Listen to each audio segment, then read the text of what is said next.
Em um mundo de escassez constante, uma entidade continua tendo um suprimento abundante. É a entropia. A ciência da termodinâmica se baseia em 4 postulados ou axiomas fundamentais conhecidos como as 4 leis da termodinâmica.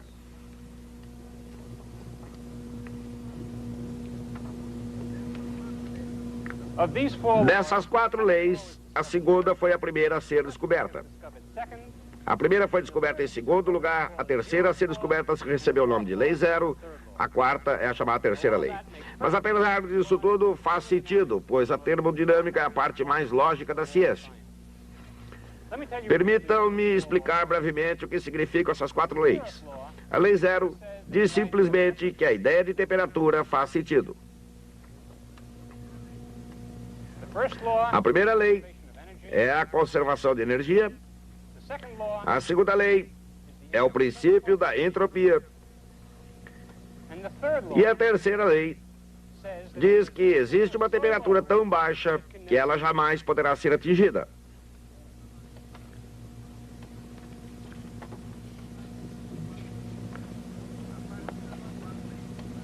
A partir dessas 4 leis, foram deduzidas não apenas as propriedades da matéria, mas o destino do próprio universo.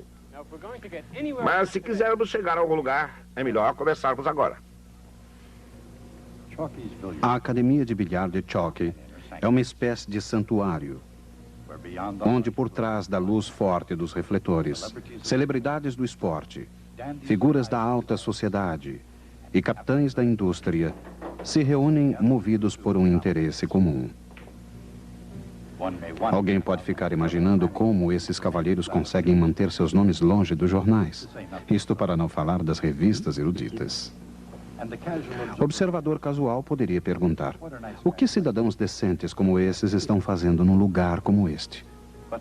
Mas para os que estão por dentro, seu objetivo é óbvio: investigar as leis da termodinâmica. Mas por que aqui no Chalks? Em parte, naturalmente, pelo ambiente. A última palavra em elegância discreta. Sobre isso nem é preciso falar. Mas principalmente pelo equipamento. Aparelhos especiais que, no interesse da ciência, Chalks mantém sempre à mão. Ainda hoje, 2 destacados cientistas empunham provetas. Devido ao tipo de assunto, as experiências seguintes não devem ser vistas, muito menos realizadas, sem o acompanhamento dos responsáveis. Transportadas com o maior cuidado possível, cada uma delas contém um pouco de um fluido experimental, infelizmente de gosto adquirido. Mas, antes que as coisas comecem a sair do controle, o fluido é derramado nas provetas a uma temperatura de 295 kelvins.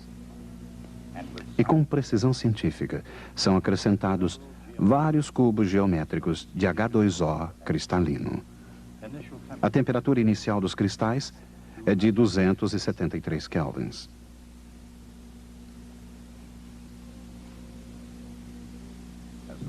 Com o passar do tempo, o calor do fluido quente chega aos cubos, mas o gelo não aquece.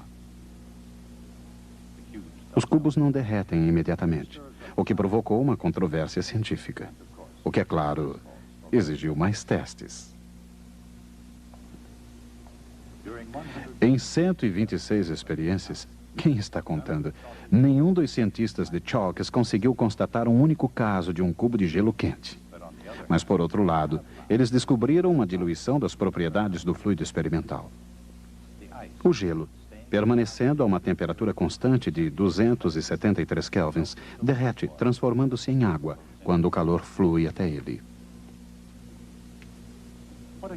O que explica esse estranho comportamento, seja no Chalks ou em qualquer outro lugar do mundo? Chega uma hora, é claro, em que o gelo derrete. Mas em seu estado sólido, por que será que ele não esquenta? De qualquer maneira, no final das contas, o gelo, o fluido experimental e tudo mais atingem um estado de equilíbrio. Em algum lugar, pelo menos na teoria, existe um estado celestial chamado equilíbrio. Mas na vida real, é difícil encontrar esse equilíbrio. Numa ilha polinésia, por exemplo, o planeta se agita e fogo líquido sai borbulhando do centro da Terra. No centro polar do Oceano Ártico, a geladeira original do mundo funciona sem cessar. Nas profundezas escuras do Equador, o sol queima uma savana com incessante regularidade. A uma pequena distância dali, o líquido açoita as rochas mais embaixo. Do começo ao fim da Terra, a própria Terra é uma grande máquina, uma fábrica que jamais para. Jamais faz uma pausa ou uma greve. O motor da natureza, uma casa de força alimentada eternamente pela energia ilimitada do Sol.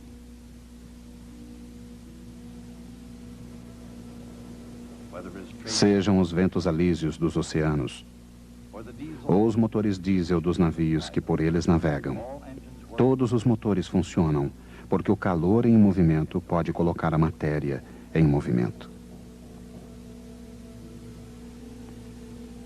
Durante séculos, o motor térmico esteve por toda parte.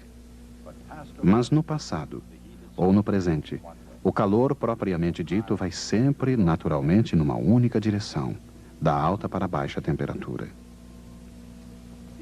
A existência de qualquer motor da Terra, e isso inclui a própria Terra, depende de uma das suas partes funcionar numa temperatura mais alta do que a outra.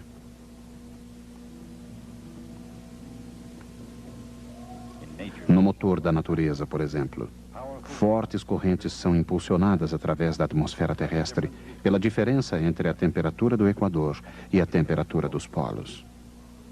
De um polo ao outro, de motor para motor, o princípio é o mesmo. Neste veículo, é a diferença entre a temperatura da gasolina e do ar, e da água que circula no seu sistema de resfriamento. Os motores a vapor operam entre a alta temperatura da fornalha e a baixa temperatura da atmosfera. Quanto maior a diferença de temperatura, quanto mais alta numa parte e mais fria na outra, melhor o motor funciona. Mas se o fluxo de combustível é interrompido e a parte mais quente esfria, o motor para.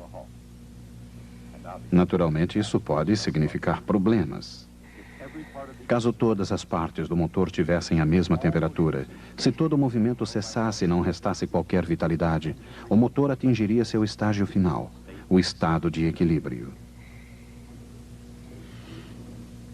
O que acontece então de uma perspectiva científica? Neste cálculo de dinâmica molecular, cada par de átomos está programado para interagir com uma força interatômica realista. Assim, o que realmente acontece quando um corpo quente entra em contato com um corpo frio? A energia térmica flui do mais quente ao mais frio, até que os dois corpos atingem a mesma temperatura. Este é o estado de equilíbrio térmico.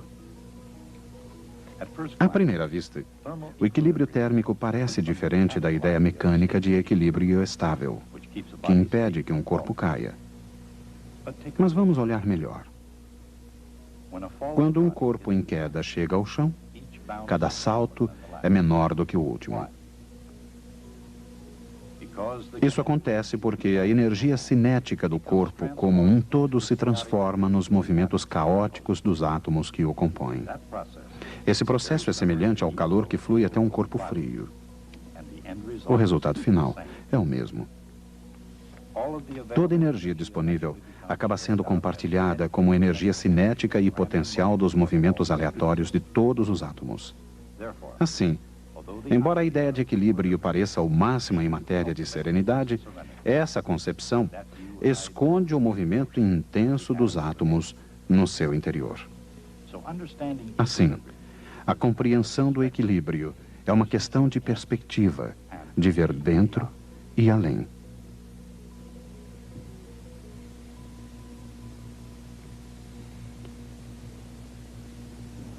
O equilíbrio é um estado em que todas as temperaturas são iguais. Um lugar em que nenhuma máquina funciona. Nenhum geyser lança água. Nenhum vulcão entra em atividade. Nenhuma água cai. Nenhum motor grande quer trabalhar, assim como nenhum motor pequeno é capaz de funcionar. Em toda parte, a natureza parece impelida na direção do estado de equilíbrio. Corpos quentes e frios procurando atingir a mesma temperatura. E corpos em queda, transformando um trabalho útil num calor inútil. Do ponto de vista da física, quando a natureza apresenta um comportamento tão universal, isso deve ter uma explicação científica. E tem. A explicação começou naturalmente como uma ideia. A ideia da construção de uma melhor máquina a vapor. Um homem chamado Carnot conseguiu demonstrar que para uma fonte de trabalho profícua não há nada mais eficiente do que um motor que simplesmente não funciona. As mais notáveis ideias de Sadi Carnot nunca funcionaram e provavelmente jamais funcionarão na vida real. Mas ele desejava criar um motor, o mais perfeito que a natureza permitisse e a lógica que melhor o explicasse.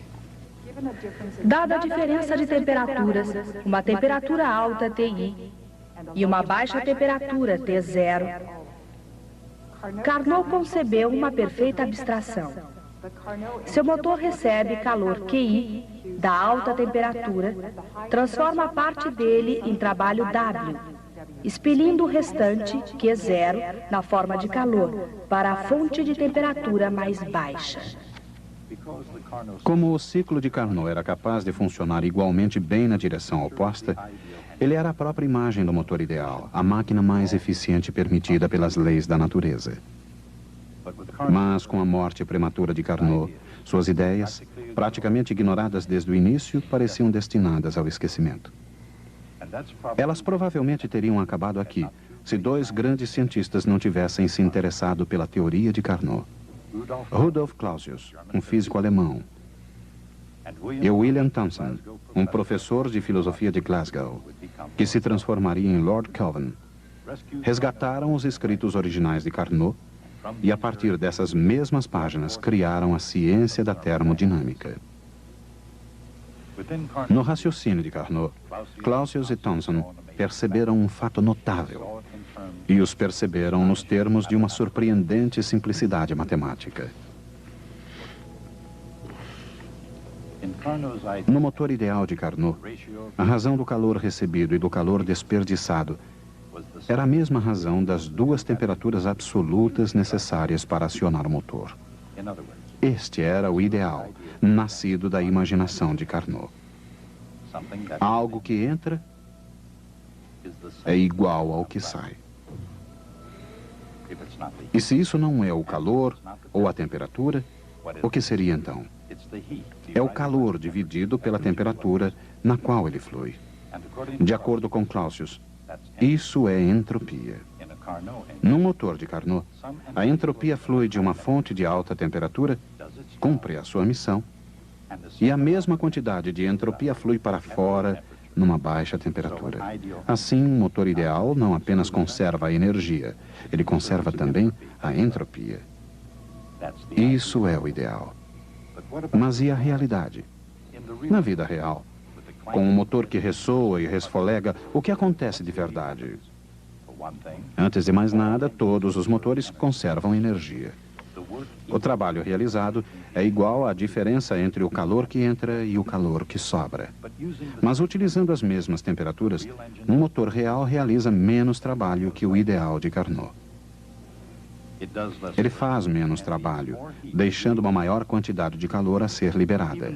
Mesmo quando a entropia que entra seja igual à de um motor de Carnot, a entropia que sai é maior. Esse é um fato surpreendente. A entropia que sai de um motor real é maior que a entropia que entra nele. Será que os motores de verdade produzem entropia a partir do nada? Exatamente.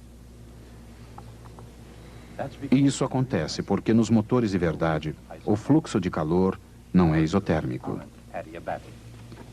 Os processos envolvidos não são adiabáticos, ocorre sempre fricção entre as partes móveis. Não importa qual possa ser o produto final, todos os motores reais produzem entropia. E não importa as condições do local de trabalho, o estoque de entropia aumenta sempre. Não importa o lugar de trabalho, o homem não detém a patente da fabricação de entropia. Constantemente, as máquinas da mãe natureza produzem entropia. Ninguém na Terra pode concorrer com a sua produção. Cada corpo de matéria no universo contém alguma entropia.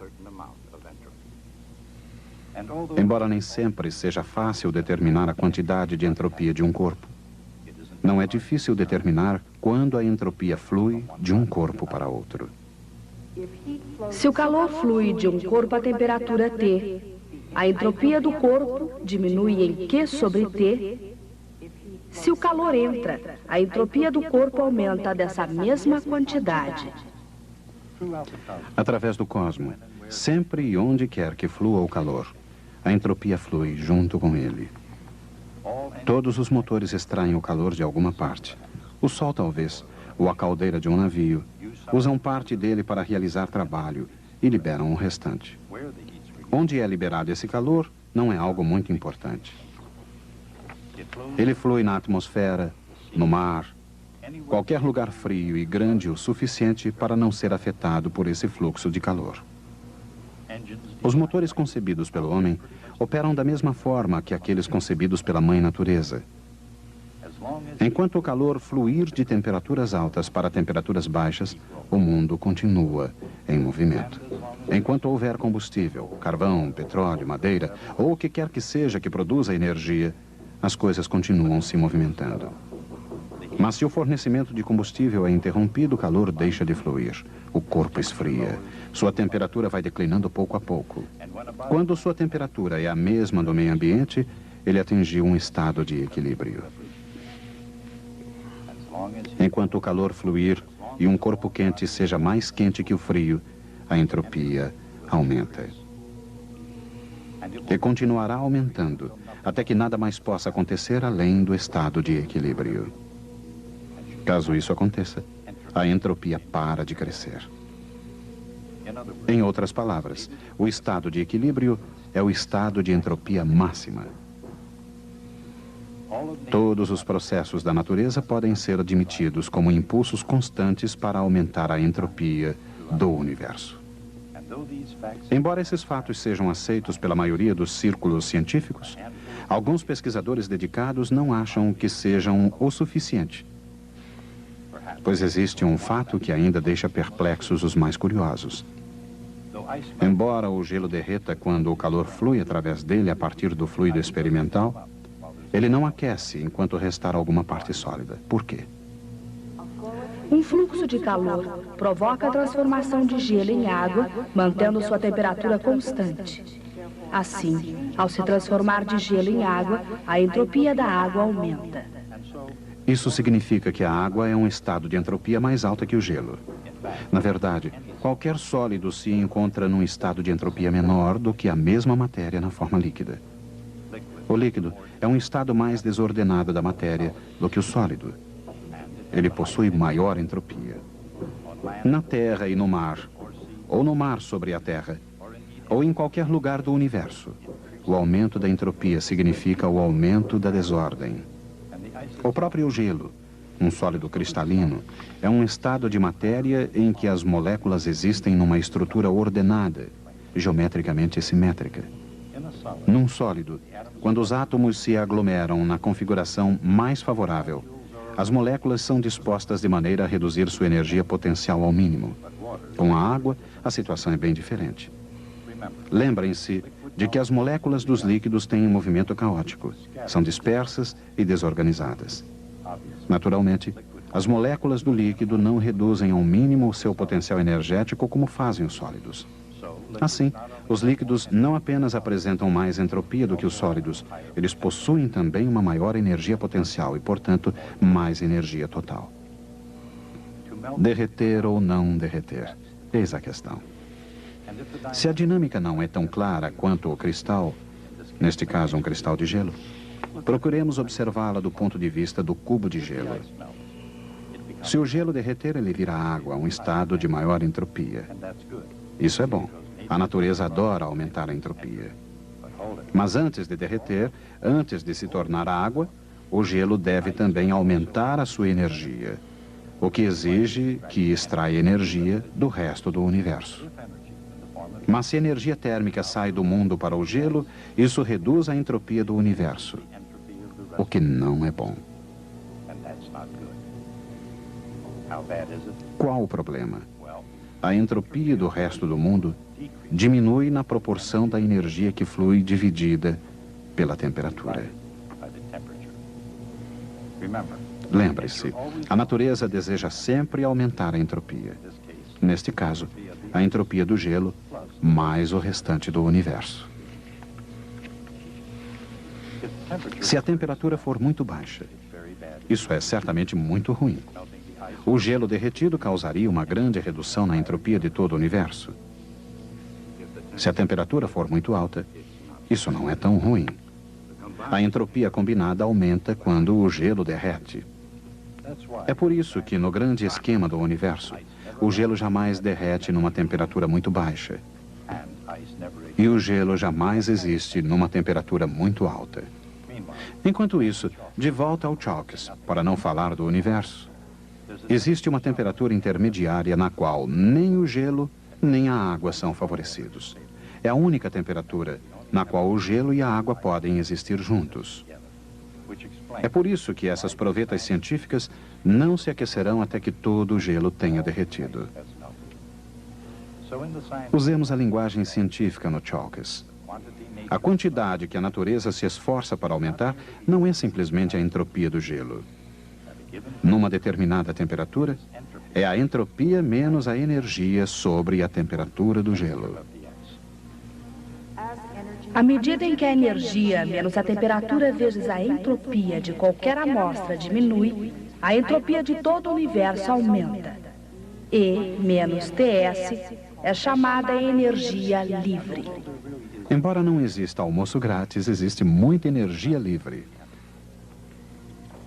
Cada partícula de matéria no mundo faz o possível para que sua cota de energia livre seja a menor possível.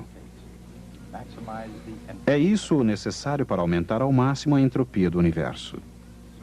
Assim, dentro dos limites de uma proveta científica, da mesma forma como em todo o universo, a lei do aumento da entropia leva a matéria da ordem à desordem. Durante algum tempo acreditou-se que o aumento da entropia estaria levando o próprio universo a um estado máximo de desordem. A isso deram o nome de morte térmica do universo. Não é uma perspectiva agradável, mas é uma noção provocadora. Perigosa, no mínimo. Assim a pergunta permanece: será que esse aumento da entropia fará o mundo mergulhar no caos total? Em caso afirmativo, essa não será a primeira vez em que o destino do universo foi descoberto num copo de uísque com gelo. O princípio da entropia nos ajuda a compreender não apenas a eficiência das máquinas a vapor, mas também porque os líquidos congelam e os sólidos derretem em temperaturas bem definidas. Algumas pessoas acreditam que isso tem um significado mais profundo. Acreditam que o princípio da entropia defina a direção do fluxo do próprio tempo. Eu vou explicar melhor. Suponhamos que seja possível observar a colisão entre dois átomos. Um dos átomos pode chegar assim e sair assim. O outro átomo colide com o primeiro e sai naquela direção. Num filme sobre esse evento, não saberíamos se esse átomo está correndo para frente ou para trás. A nível microscópico, a lei da entropia não se aplica. As leis da física funcionam igualmente bem para frente e para trás. De acordo com as leis da física, o tempo não tem uma direção definida nesse nível.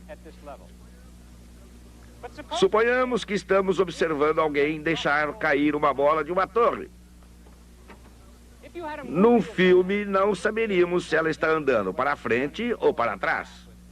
Quando ela está correndo para frente, os saltos vão diminuindo cada vez mais. Mas se os saltos vão aumentando, logo saberíamos que o filme está sendo projetado de trás para frente. Agora a energia da bola se transforma em calor.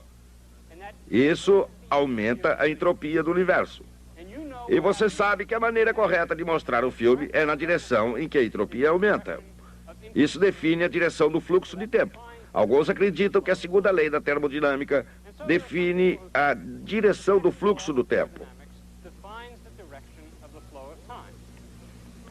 Outros dizem que isso não passa de uma simples tautologia. A entropia aumenta com o tempo aumenta com a entropia. Bem, eu compreendo perfeitamente em que direção flui o tempo e acho que o nosso tempo hoje está esgotado. Até a próxima